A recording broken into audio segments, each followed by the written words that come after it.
Delta TV ne byafaayo byekoze. Delta TV yagenda yasoka n'esamba omupiira. Obubulizi akubye eri waggulu nnyo. Inaoneka VAR technology wali. Salonga agamba atya? Salonga akubye bulungi nnyo.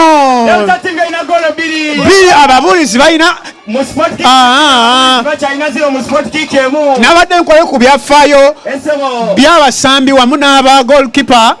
Kakati Salongo yava mu akademi ya Arsenal n'agenda nga asambira ttiimu yaffe aba Barcelona.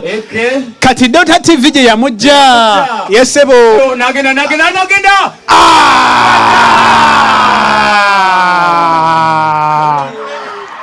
bara bagikute goziri satu.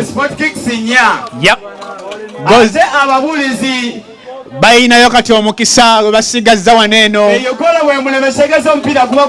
Tuba tugufundikire nga tugenda mu kijolooto. Delta TV egamba ffe tulina waka.